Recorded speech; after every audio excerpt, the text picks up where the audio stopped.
Okay, so for today's lesson, we're going to do a quick lesson over annotating.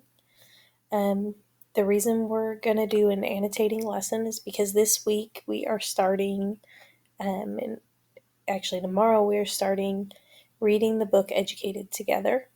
And so as we're reading through the book, there's going to be times where you need to make annotations, which just is a way to say making notes as you're reading.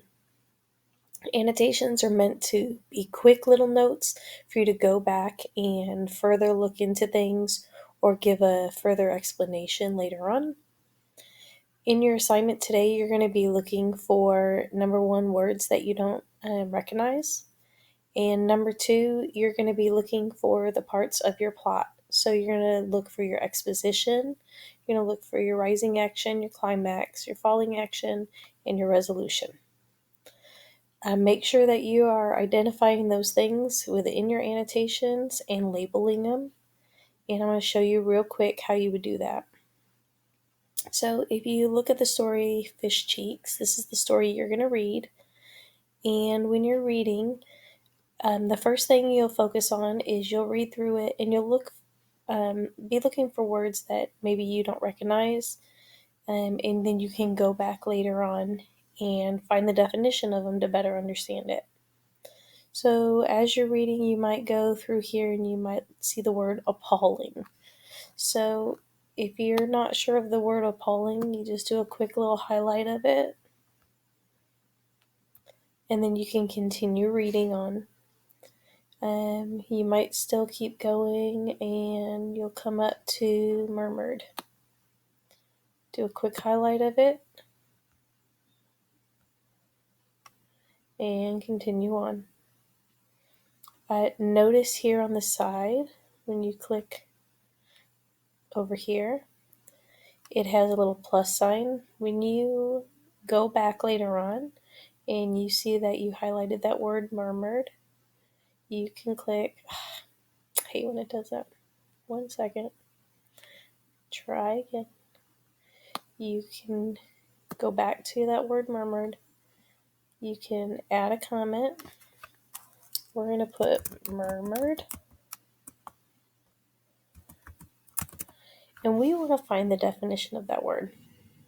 So we're going to go into our tools and use our dictionary.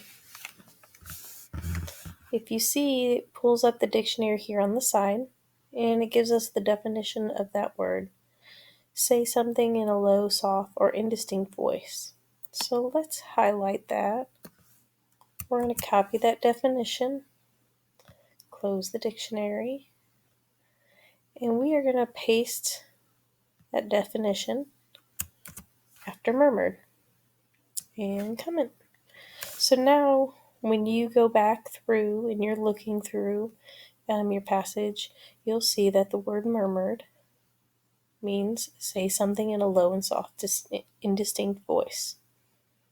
Let's go to appalling. So we highlighted the word appalling. Let's make a note.